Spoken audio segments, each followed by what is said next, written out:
नमस्कार दोस्तों, स्वागत है आप सभी का एक बार फिर से बेसिक कंसेप्ट की जो क्लासेज हमारी जो चल रही है सीरीज, उस सीरीज के अंदर मैं राकेश कुमार एकलव्य क्लासेज की ओर से आप सभी का हार्दिक स्वागत और अभिनंदन करता हूं। देखिए दोस्तों, हमारी जो सीरीज चल रही थी उस सीरीज के अंतर्गत हमने जो कंसेप्ट वाली सीरीज चालू कर रखी है, उस सीरीज की आज ये 5वीं क्लास है। हो सकता है आज की क्लास बहुत ज़्यादा बड़ी नहीं हो पाएगी, क्योंकि आज का जो कंसेप्ट है वो बहुत ही छोटा और बहुत ही यूनिक कंसेप्ट है। कभी कभार एग्जाम में सवाल यहाँ से पूछ लिया जाता है और कभी कभार एग्जाम में नहीं पूछता है, लेकिन मोस्टली जो जैसे सीईटी का एग्जाम हुआ या फिर रीट वाले एग्जाम हुए या फिर कोई ऐसा एग्जाम हुआ, कई बार हो सकता है इसमें से रेलवे में से भी सवाल पूछ लेता है, कई एसएससी में भी आ जाते हैं सवाल। जब ये डिपेंड करता है कि एग्जामिनर का जो है मूड आप समझते हो किस टाइप का है, क्योंकि इसमें ज़्यादा बड़े कंसेप्ट वाले सवाल बनते नहीं है। बहुत ही छोटा सा कंसेप्ट है लेकिन बहुत ही यूनिक कंसेप्ट है। ठीक है दोस्तों, तो आज का जो कंसेप्ट है हमारा वो है स्थानीय मान और जातीय मान। देखिए दोस्तों, कोई भी जो संख्या लिखी जाती है, कोई भी जो नंबर्स होते हैं उसके दो वैल्यू होते हैं। कोई भी जो नंबर्स होते हैं यानी कि कोई भी संख्या लिखी जाती है, उसमें हर जो अंक लिखा होता है उसकी दो वैल्यू होती है। एक तो उसकी प्लेस वैल्यू होती है, एक उसकी फेस वैल्यू होती है। देखिए, जैसे मैं आपको थोड़ा सा समझाता हूं। देखिए दोस्तों, हम कोई भी नंबर्स लिखते हैं, जैसे हम कोई भी जब नंबर्स लिखते हैं तो संख्या को किस तरह से लिखा जाता है। संख्या जो लिखी जाती है हमारी संख्या में, संख्या को लिखने का जो क्रम होता है वो इस तरह से इकाई का अंक लिखते हैं, फिर दाई का अंक लिखते हैं, फिर सैकड़े का अंक लिखा जाता है, फिर हजार लिखा जाता है, उसके बाद में 10,000 का अंक आता है। ठीक है, उसके बाद में लाख का अंक आता है और फिर 10 लाख का अंक आता है। ठीक है, उसके बाद में 10 लाख के बाद में करोड़ आ जाते हैं और करोड़ के बाद में 10 करोड़ तक की संख्याएं आ जाती है। और मोस्टली हमसे जो पूछा जाता है वो इस टाइप से ही पूछा जाता है कि यहाँ से यहाँ तक की इतनी बड़ी जो संख्या है, कोई भी संख्या लिखी जाती है उसमें जो अंकों का जो क्रम होता है वो इसी तरह से होता है। ठीक है, आपने देखा होगा कि संख्या को किस तरह से लिखा जाता है। यानी कि यदि मैं नंबर्स की बात करूं, देखिए उससे पहले मैं छोटा सा नंबर्स की और बात करता हूं आपसे कि देखो, नंबर्स जो होते हैं यानी कि जो संख्याएं होती है हमारी, संख्याओं की यदि मैं बात करूं,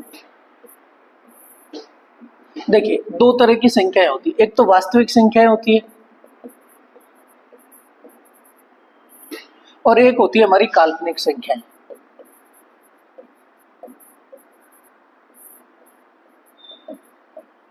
काल्पनिक संख्या, काल्पनिक संख्या ऐसी संख्या होती है, जैसे आपने कभी पढ़ा हो, जब जो बच्चे 11th क्लास में पढ़ते हैं उन्होंने सुना होगा, जो 11th मैथ से पढ़ते हैं उसमें आता है एक आयोटा। क्या आता है? आयोटा। आयोटा आता है, इसको जो आयोटा स्क्वायर होता है उसका मान -1 होता है। आयोटा स्क्वायर का मान क्या होता है? -1। वैसे रियल में ये होता है कि जब काल्पनिक संख्या होती है उसी में स्क्वायर का मान 1 हो सकता है, वरना किसी भी, यदि मैं वास्तविक संख्याओं की बात करूं तो वास्तविक संख्याओं में किसी भी संख्या का मान, स्क्वायर का मान तो कभी भी नेगेटिव नहीं आएगा। क्योंकि आपने देखा होगा, चाहे हम -2 करें, -2 का भी स्क्वायर लिखते हैं तो हम प्लस का 4 लिखते हैं, जैसे -3 का स्क्वायर लिखते हैं तो भी प्लस, यानी कि प्लस का 9 लिखा जाता है। यानी प्लस की संख्या और माइनस की संख्या का जब भी स्क्वायर लिखा जाता है तो वो किस तरह से लिखा जाता है? पॉजिटिव ही लिखा जाता है। लेकिन काल्पनिक संख्याओं में क्या होता है? काल्पनिक संख्याओं में जो आयोटा स्क्वायर होता है उसकी जो वैल्यू होती है, आयोटा स्क्वायर की वैल्यू -1 के बराबर में आती है। और आयोटा की पावर 4 की यदि मैं बात करूं तो -1 और -1 फिर मल्टीप्लाई होकर फिर 1 आता है, यानी कि आयोटा की पावर 4 की वैल्यू यहाँ पे क्या होती है? 1 होती है। ये काल्पनिक संख्याओं में होता है। किसमें होता है दोस्त? काल्पनिक संख्याओं में, जिनको इमेजिनरी संख्याएं कहते हैं। ये काल्पनिक संख्याएं हमारा जो कॉम्पिटिटिव सिलेबस है उसके एग्जाम के सिलेबस में नहीं है। अब हम बात करते हैं जो वास्तविक संख्या होती है उनकी। देखिए वास्तविक संख्याओं की यदि मैं बात करूं तो ये भी दो तरह की संख्याएं होती है। वास्तविक संख्याओं की बात करूं तो दो तरह की संख्याएं होती है। देखिए, एक तो हमारी होती है पूर्ण संख्याएं, एक तो होती है प्राकृत संख्याएं, प्राकृतिक संख्याएं, और दूसरी हमारी होती है पूर्ण संख्याएं या पूर्णांक संख्याएं जिनको बोलते हैं। पूर्ण संख्याएं या पूर्णांक संख्या। प्राकृतिक संख्या कौन सी होती है सर? कि प्राकृतिक संख्या वो होती है जो 1 से स्टार्ट होती है, ये हमारी प्राकृतिक संख्या होती है। यानी कि गिनती के जो नंबर्स आते हैं, जो हम गिनती में नंबर्स यूज करते हैं, वो सारी की सारी जो संख्या होती है वो प्राकृतिक संख्याएं होती है। उसके बाद पूर्णांक संख्या। पूर्णांक संख्या जैसे आपने देखा होगा इंटीजर नंबर होते हैं, और पूर्णांक संख्या भी यदि मैं बात करूं, प्राकृतिक संख्याएं दो प्रकार की होती है, रेशनल परिमेय और अपरिमेय संख्या। उसके बाद पूर्णांक संख्याओं की बात करूं तो ये पॉजिटिव और नेगेटिव दो प्रकार के नंबर्स होते हैं। जैसे आपने +4 पढ़ा होगा, -3 पढ़ा होगा, इस तरह के जो नंबर्स होते हैं वो पूर्णांक संख्याएं होती है। यानी कि पूर्णांक संख्याओं में सारे के सारे नंबर्स काउंट हो जाते हैं। कई बार एग्जाम में एक स्टेटमेंट के रूप में पूछा जाता है कि वास्तविक संख्या और प्राकृतिक संख्याओं में क्या डिफरेंस होता है। देखिए, वास्तविक जो संख्या होती है इनको रियल नंबर्स यानी कि डिनोटेड बाई आर, ठीक है। पूर्णांक जो होते हैं उनको डिनोटेड बाई आई या इंटीजर नंबर से डिनोट करते हैं, ठीक है। प्राकृतिक संख्या होती है इनको डिनोट किया जाता है नेचुरल नंबर से। किससे डिनोट किया जाता है? नेचुरल नंबर से डिनोट किया जाता है। वास्तविक संख्या और प्राकृतिक संख्याओं में थोड़ा सा फर्क होता है कि वास्तविक जो संख्याएं होती है या फिर पूर्ण संख्याएं होती है उनमें और वास्तविक जो प्राकृत संख्या होती है उनमें एक ही डिफरेंस होता है कि प्राकृत संख्याओं में 0 शामिल नहीं होता है, जबकि पूर्ण संख्याओं में 0 शामिल होता है। याद रखना, कई बार स्टेटमेंट के रूप में सवाल पूछा जाता है कि प्राकृत संख्या और पूर्ण संख्याओं में क्या डिफरेंस होता है, तो प्राकृत संख्याओं में 0 शामिल नहीं होता है, लेकिन पूर्ण संख्याओं में 0 शामिल होता है। आई बात समझ में? अब हम बात करते हैं कि ये जो नंबर्स होते हैं हमारे, जो प्राकृतिक जो परिमेय संख्याएं होती है, अपरिमेय संख्याएं होती है, उन सब के बारे में भी अपन पढ़ेंगे कि परिमेय संख्या जैसे जो पूर्णांक संख्या होती है वास्तविक संख्याओं में आ जाती है सारी की सारी संख्याएं, कि परिमेय संख्या कौन सी होती है। देखिए, परिमेय संख्याओं की यदि मैं बात करूं तो ऐसी संख्याएं जिन्हें P/Q के रूप में लिखा जा सके। परिमेय संख्या कौन सी होती है? ऐसी संख्याएं जिनको P/Q के रूप में लिखा जा सके, लेकिन Q ≠ 0 होना चाहिए।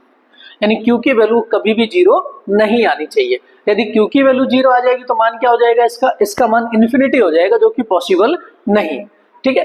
अपरिमेय संख्या वो होती है यानी कि जिनको P/Q के रूप में नहीं लिखा जा सकता, ऐसी संख्या अपरिमेय संख्या कहलाती है, ठीक है। उसके बाद यदि मैं बात करूं आपसे तो इस तरह से ये संख्याओं का पूरा है, ठीक है।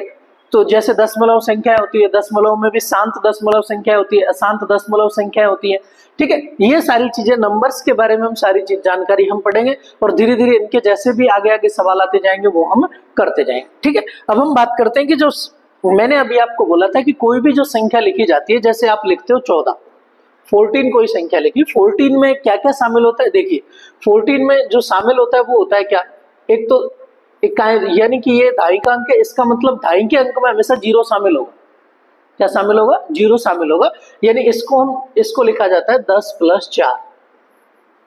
क्या लिखा जाता है? 10 + 4 लिखा जाता है। जैसे यानी कि कोई भी जो ढाई अंकों की संख्या लिखी जाएगी उसका जो लिखने का तरीका होगा वो ये होगा 10x + y।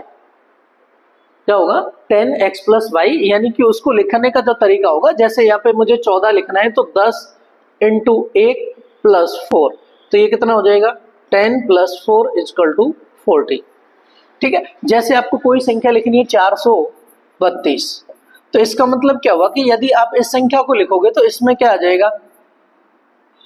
100x + 10y + z, इस तरह से ये लिखा जाएगा 100x + 10y + z, यानी कि सैकड़े की कोई भी संख्या होगी उसको इस तरह से इस फॉर्म में लिखा जाएगा। अब यहाँ पे x की जगह कितना लिखा हुआ है? 4, तो ये कितना हो जाएगा? 100 × 4 प्लस यहाँ पे ढाई का अंक कितना लिखा हुआ? 3, तो ये कितना हो जाएगा? 10 × 3 प्लस z का अंक 2, तो ये टोटल कितना हो जाएगा? ये 400 हो जाएगा और ये 30 हो जाएगा और ये प्लस में 2 हो जाएगा, तो टोटल हो गया 432। तो यानी कि ये जो भी संख्या लिखी जाती है उनका ये स्टैंडर्ड फॉर्म होता है, ये ढाई के अंक पे लिखी संख्या हो, ये सैकड़े के अंक पे लिखी संख्या हो। अब देखिए, जो नंबर्स लिखे होते हैं, जैसे कोई भी संख्या हो, उस संख्या के यदि मैं नंबर्स की बात करूं तो उस संख्या में जो भी नंबर्स लिखा होगा, जैसे यही संख्या है, इस संख्या में 432 लिखा हुआ, इसका मतलब ये होता है कि 432 में हर जो नंबर्स है वो अपने दो वैल्यू रखता है। हर जो नंबर्स है वो अपनी कितनी वैल्यू रखता है? 2 वैल्यू रखता है। 2 वैल्यू कौन कौन सी रखता है सर? कि एक जो भी नंबर आएगा उसमें जो वैल्यू आएंगी 2, देखिए आगे थोड़ा सा आगे बढ़ते हैं। देखिए, मैंने अभी आपको बोला कि जो भी नंबर्स होते हैं यानी कि संख्या अंक होते हैं, किसी भी संख्या में अंक जो होते हैं वो दो प्रकार के वैल्यू रखते हैं। एक तो उनकी होती है स्थानीय वैल्यू, स्थानीय मान होता है, और दूसरा उनका होता है जातीय मान। जैसे मैंने अभी आपको बोला कि हर जो नंबर्स है उसकी दो वैल्यू होगी। जैसे कोई भी नंबर्स है, यदि मैं यहाँ पे कोई संख्या लिख रहा हूं, इस संख्या में प्रत्येक नंबर जो होगा उसकी दो वैल्यू होगी। एक तो उसका स्थान का मान होगा, एक उसका जातीय मान होगा। देखिए स्थानीय जो मान होता है, स्थानीय मान जैसे नाम से ही पता चल रहा है, स्थानीय मतलब प्लेस वैल्यू। यदि मैं इसकी बात करूं तो स्थान का मतलब क्या होता है, प्लेस वैल्यू, और जातीय मान का मतलब होता है फेस वैल्यू। ये होता है फेस वैल्यू। एक होता है प्लेस वैल्यू और एक होता है फेस वैल्यू। जैसे यदि मैं इस संख्या की बात करूं, यदि मैं आपसे पूछूं कि इस संख्या में 8 का स्थानीय मान और जातीय मान क्या होगा, 8 का स्थानीय मान भी बताइए और जातीय मान भी बताइए। देखिए अब स्थानीय मान व जातीय मान की यदि मैं बात करूं कि सर स्थानीय मान कौन सा होता है, जातीय मान कौन सा होता है, तो मैंने अभी आपको बताया कि कोई भी जो नंबर्स होता है किसी भी संख्या में लिखा हुआ होता है वो अपने साथ में दो वैल्यू रखता है। एक तो स्थान की वैल्यू रखता है, एक प्लेस की वैल्यू रखता है, एक फेस की वैल्यू रखता है। अब यदि मैं इसमें बात करूं कि इसमें स्थान की वैल्यू कौन सी है, कि सर जिस स्थान पर वो नंबर्स आ रहा है वो ही उसके स्थान की वैल्यू हो जाएगी। अब देखते हैं कौन से स्थान पे आ रहा है, यहाँ पे इकाई, दहाई और सैकड़ा। इसका मतलब है कौन से नंबर्स पे आ रहा है, कौन से स्थान पे आ रहा है, सैकड़े के स्थान पे आ रहा है। इसका मतलब इसका जो स्थानीय मान हो जाएगा वो हो जाएगा कितना, 800। जितने आगे नंबर्स आते हैं उतनी आगे जीरो लगा देते हैं। जिस उस अंक को लिख के उसके आगे जितने भी नंबर्स आ रहे हैं उतनी ही जीरो आगे लगा देंगे, वही उसका क्या हो जाएगा, स्थानीय मान हो जाएगा। कि सर जातीय मान क्या होगा, ये जो संख्या है इसकी जो फेस वैल्यू है ये कैसा दिखता है, कैसे इसकी जो वैल्यू है वो सारी की जो वैल्यू आती है वो सीधी सीधी इसके जो मान होता है वही इसका जातीय मान होता है। तो इसका मतलब ये होता है कि 8 का यदि इस संख्या में आपसे पूछा जाए कि स्थानीय मान कितना होगा, कि सर स्थानीय मान 800 होगा और जातीय मान कितना होगा, 8 होगा। चलिए एक दूसरा उदाहरण लेते हैं, एक और उदाहरण से समझते हैं इसको। देखिए कई बार एग्जामिनर सवाल में क्या पूछता है, जैसे मैं आपसे बोलूं कि 4800 48,325 इस संख्या में आपसे पूछा गया कि बताइए 3 का स्थानीय मान व 2 के जातीय मान का अंतर ज्ञात करो।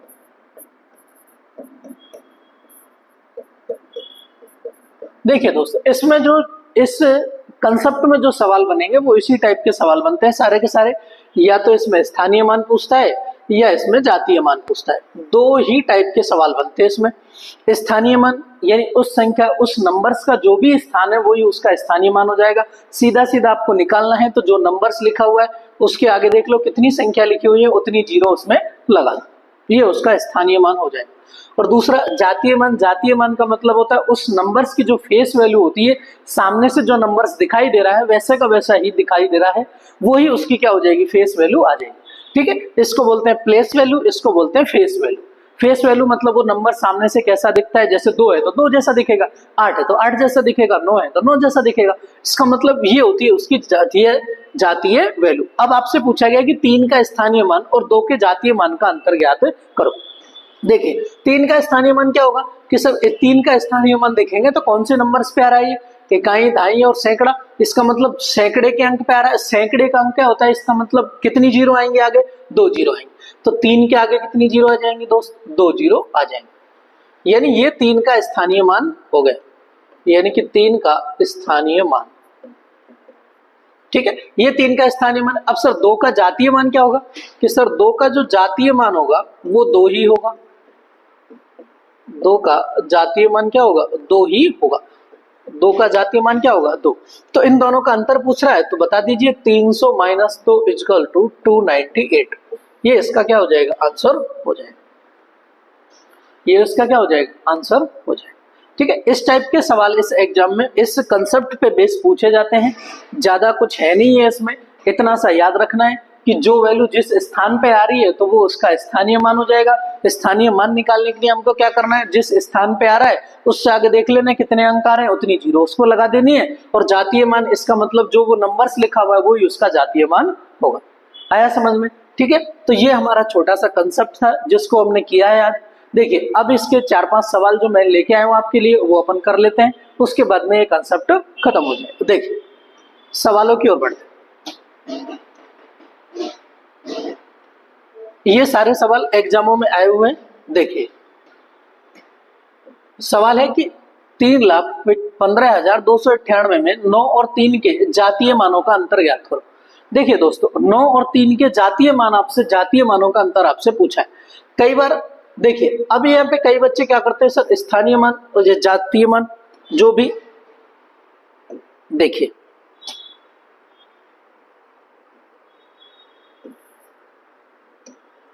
देखिए दोस्त यदि मैं बात करूं कि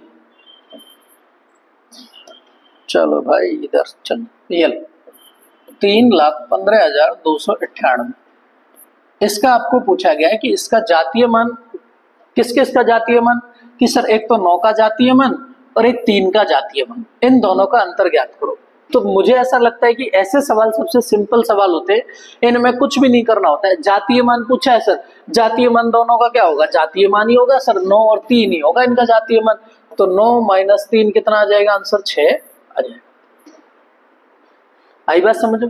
यदि आपसे पूछता है कि सर स्थानीय मान, तो स्थानीय मान कितना होता, देखिए 3 का स्थानीय मान कितना आ जाता, 3 के आगे कितनी जीरो लगानी है, 5, 3 के आगे कितनी जीरो लगानी है, 5 जीरो। यदि आपसे स्थानीय मान पूछता तो मैंने आपको अभी बोला कि जितना आगे उस नंबर्स के आगे जितने भी अंक लिखे हुए उतनी ही जीरो उसमें लगा दीजिए। और यदि आपसे 9 का स्थानीय मान पूछता तो 9 के आगे कितनी संख्या, 1 है तो 1 जीरो लगा देते। ठीक है, लास्ट वाला जो अंक होता है वो इकाई का अंक होता है, तो उसका स्थानीय मान कितना हो जाएगा, वही अंक ही आ जाएगा। इसका मतलब याद रखना इकाई के अंक का जो संख्या आ रही है उसका स्थानीय मान और जातीय मान दोनों की वैल्यू सेम होती है। कई बार स्टेटमेंट में पूछ लेता है, कई बार यदि उसको क्वेश्चन, एग्जामिनर को क्वेश्चन बनाना होगा नंबर सीरीज से, और यदि स्थानीय मान जातीय मान से क्वेश्चन बनाना होगा तो वो इस टाइप के क्वेश्चन एग्जाम में यानी कि स्टेटमेंट के रूप में पूछ लेगा कि क्या स्थानीय मान और कि क्या किसी भी कंडीशन में स्थानीय मान और जातीय मान की वैल्यू बराबर हो सकती है। जी सर हो सकती है, जब इकाई का अंक पे हो, जब किस पे हो, इकाई के अंक पे हो, क्योंकि इकाई के अंक पे ये नंबर से ये भी 8 ही रहेगा और इसका जातीय मान निकालूंगा वो भी 8 ही रहेगा। ठीक है, तो ये चीज याद रखना कि क्या स्थानीय मान और जातीय मान की वैल्यू बराबर हो सकती है, कि सर हो सकती है स्थानीय मान और जातीय मान की वैल्यू बराबर। कब, कौन सी कंडीशन में हो सकती है, कि सर जब दोनों अंक इकाई के अंक पर आ रहे हो, यानी कि कोई भी जो अंक है यदि वो इकाई के अंक पर है तो इकाई के अंक पर उसके जो मान होगा वो वही मान होगा जो उसका जातीय मान होगा, यानी कि दोनों की वैल्यू क्या होगी उस कंडीशन में सेम होगी। ठीक है दोस्त, चलिए अगले सवाल की ओर बढ़ते हैं। अगला सवाल है कि इस संख्या का स्थानीय मान, यानी स्थानीय मान निकालने का एक सीधा सा तरीका है, जिस स्थान पर जो अंक आ रहा है उसके आगे जितने भी नंबर्स आ रहे हैं उन सभी के आगे कितनी जीरो लगा दो, उतनी ही जीरो लगा दीजिए जितना वो नंबर्स आ रहे हैं। तो कितने नंबर्स आ रहे हैं सर, देखिए कितने नंबर्स है, 2 2 4 2 6, यानी कि 6 जीरो लगा दीजिए।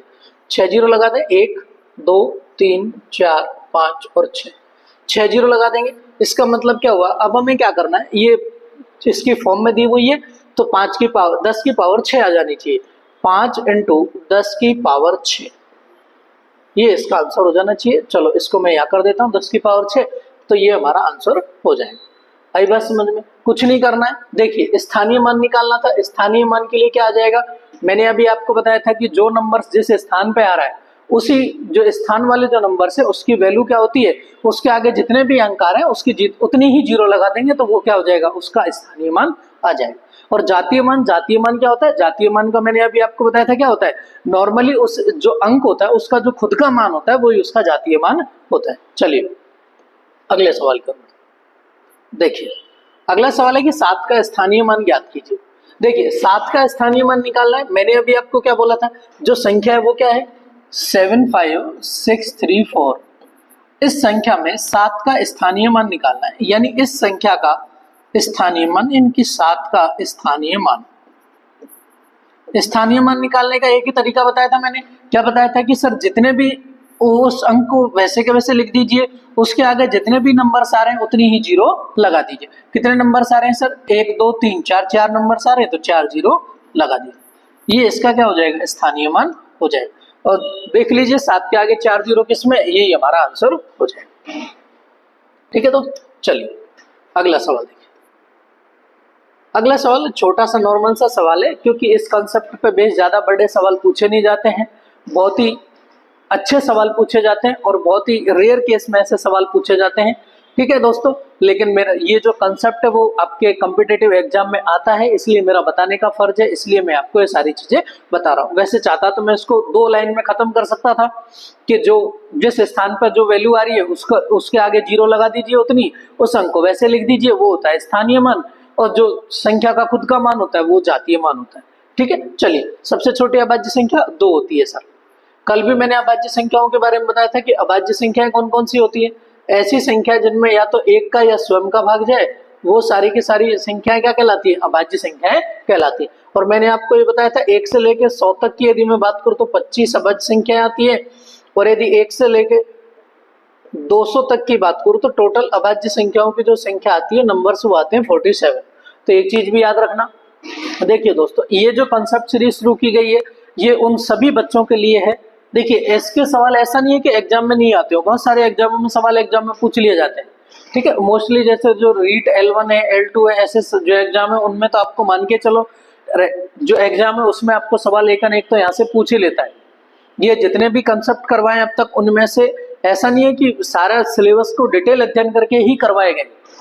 चाहता तो मैं कुछ कंसेप्ट छोड़ भी सकता था, लेकिन मैंने एक भी कंसेप्ट ऐसा नहीं है जो मैंने बीच में छोड़ा हो। ठीक है, तो चलिए, तो एक चीज याद रखना, इनके सवाल आपको करते रहने हैं, धीरे धीरे कंसेप्ट को सीखते रहना है।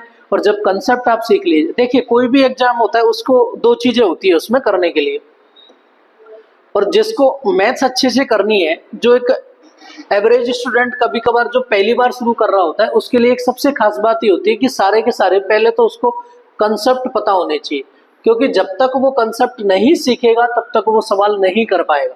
दूसरा, जब वो कंसेप्ट सीख ले तो उसके बाद में उसके पास में होने चाहिए PYQ क्वेश्चन का सॉल्यूशन, यानी कि वो खुद से क्वेश्चन लगाना स्टार्ट करे PYQ, और लास्ट में जब एग्जाम का टाइम आ जाए तो उस समय वो MCQ लगा ले। इतना ही करना है बस।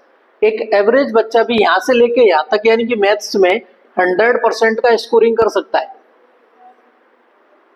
ठीक है, तो इस चीज को याद रखना है। मैथ्स बहुत ही अच्छा सब्जेक्ट है, स्कोरिंग सब्जेक्ट है, इसमें सिर्फ कुछ नहीं करना है। मैथ्स आपकी प्रैक्टिस पे डिपेंड करती है, जितनी आपकी प्रैक्टिस होगी उतना ही आपका सब्जेक्ट अच्छा हो जाएगा। बाकी सब्जेक्ट में आपको याद भी करना पड़ता है, याद रखना भी पड़ता है, लेकिन ये ऐसी चीज है इसमें सिर्फ आपको कंसेप्ट देखने पड़ते हैं। यदि आप एक कंसेप्ट के 10 सवाल कर लोगे तो कंसेप्ट नहीं भूलोगे, और उसके बाद में उसी कंसेप्ट को अप्लाई करना है, PYQ करो, MCQ करो, उसके बाद काम खत्म।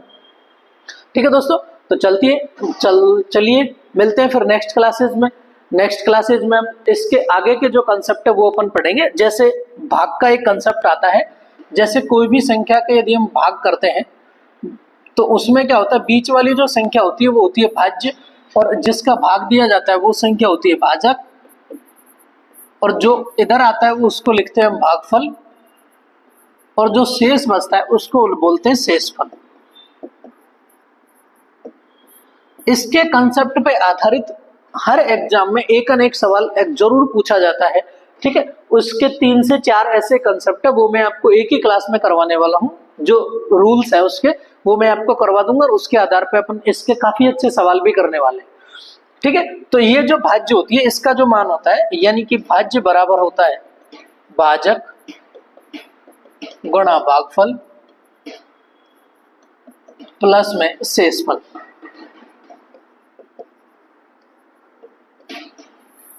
ये इसका मान होता है। ठीक है, तो इसी कंसेप्ट के आधार पर, इस कंसेप्ट के आधार पर भी पूछे जाते हैं, रिमाइंडर के आधार पर भी पूछे जाते हैं। आगे हम जो सवाल करेंगे उनमें इसके आगे जो कंसेप्ट आएगा हमारा वो रिमाइंडर थ्योरम का आएगा, शेषफल प्रमेय का आएगा। तो देखिए दोस्तों, ये जो कंसेप्ट वाली सीरीज है इसको बहुत ध्यान से देखना है, अपने दोस्तों को शेयर करना है, और उन दोस्तों को शेयर करना है जिनको आप साथ में चाहते हो कि हमारे साथ उनका भी भला हो जाए। ठीक है दोस्तों, तो ये जो कंसेप्ट की सीरीज है ये आपको बहुत ही अच्छी सीरीज होने वाली है, क्योंकि इसमें आपको धीरे धीरे सारे के सारे कंसेप्ट मैथ के करवाए जाएंगे और जिसमें आप लोगों का फायदा ही है, नुकसान कुछ भी नहीं। ठीक है दोस्तों, तो चलिए मिलते हैं फिर नेक्स्ट क्लास में। तब तक के लिए इस क्लास को शेयर कीजिए, क्लास को देखिए। ठीक है दोस्तों, चलिए, शुक्रिया।